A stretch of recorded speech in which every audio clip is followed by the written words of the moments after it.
కూటమి ప్రభుత్వం అధికారంలోకి వచ్చాక మరో కీలక అరెస్టు చోటు చేసుకుంది. ఇప్పటికే సోషల్ మీడియా అరెస్టులు కొనసాగుతుండగా తాజాగా రఘురామకృష్ణంరాజు వేధింపుల కేసులో కీలక అధికారిగా ఉన్న విజయ్ పాల్ అరెస్ట్ అయ్యారు.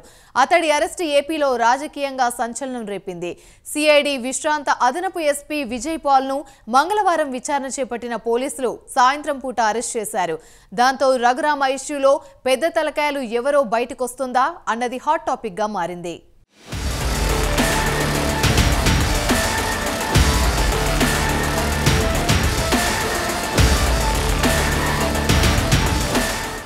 ప్రస్తుత ఏపీ అసెంబ్లీ డిప్యూటీ స్పీకర్గా ఉన్న ఉండి టీడీపీ ఎమ్మెల్యే రఘురామకృష్ణంరాజు గతంలో వైసీపీ నుంచి నర్సాపురం ఎంపీగా పనిచేశారు.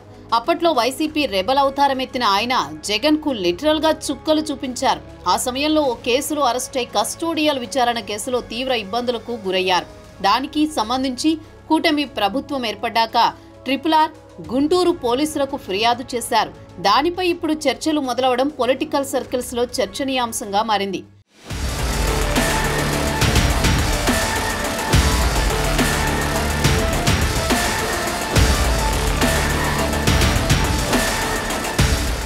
అప్పట్లో సిఐడి అదనపు ఎస్పీగా సీనియర్ ఐపీఎస్ విజయ్ పాల్ ఉన్నారు. ఈ కేసుకు సంబంధించి ఒంగోలు ఎస్పీ కార్యాలయంలో విజయ్ పాల్ ను పోలీసులు విచారణ చేపట్టి తుదికి అరెస్టు చేశారు. కస్టోడియల్ హింస కేసులో ఆయన ముందస్తు బెయిల్ కోరగా సుప్రీంకోర్టు అతడి పిటిషన్ను కొట్టివేసిన నేపథ్యంలో విజయపాల్ అరెస్ట్ జరిగింది. 5 ఏళ్ల కిందట గుంటూరు ఎంపీగా వైసీపీ తరపున రఘురామకృష్ణంరాజు గెలిచి తిరుగుబాటు చేశారు.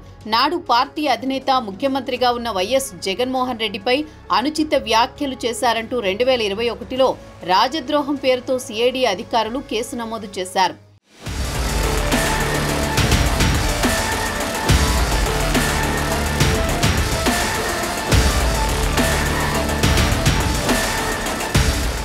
అప్పట్లో హైదరాబాద్లోని రఘురామకృష్ణంరాజు నివాసం నుంచి అరెస్ట్ చేసి గుంటూరు సిఐడి ప్రాంతీయ కార్యాలయానికి తరలించారు. ఆ రోజు రాత్రి కస్టడీలో ఆయనపై 3rd డిగ్రీ ప్రయోగించి హత్యాయత్నానికి పాల్పడ్డారన్న ఆరోపణలు వెల్లువెత్తాయి. ఆ తర్వాత రఘురామకృష్ణంరాజు కనీసం నడవలేని పరిస్థితిలో కనిపించారు. అయితే ఈ ఏడాది మారిన రాజకీయ పరిణామాల నేపథ్యంలో జూలై 11వ తేదీన గుంటూరు నగరం పాలెం పోలీస్ స్టేషన్లో RRR ఫిర్యాదు చేశారు.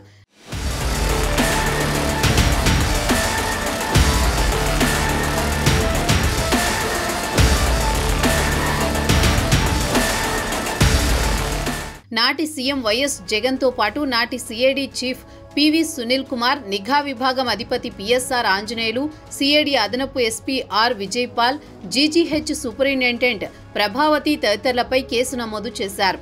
ఈ కేసులో తన అరెస్టు భయంతో హైకోర్టులో ముందస్తు బెయిల్ కోసం పిటిషన్ వేయగా ఎదురుదెబ్బ తగిలింది. అనంతరం అక్టోబర్ 1వ తేదీన సుప్రీంకోర్టును ఆశ్రయించగా పిటిషన్ను తిరస్కరించారు. ఈ పరిణామంతో విజయ్ పాల్ అరెస్ట్ చోటు చేసుకుంది. భవిష్యత్తులో ఈ కేసులో మరిన్ని అరెస్టులుంటాయని తెలుస్తోంది.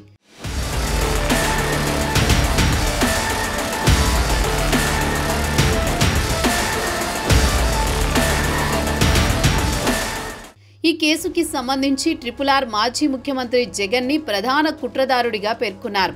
అప్పటి సీనియర్ ఐపీఎస్లను కూడా కేసులో బలంగానే ఇరికించారు.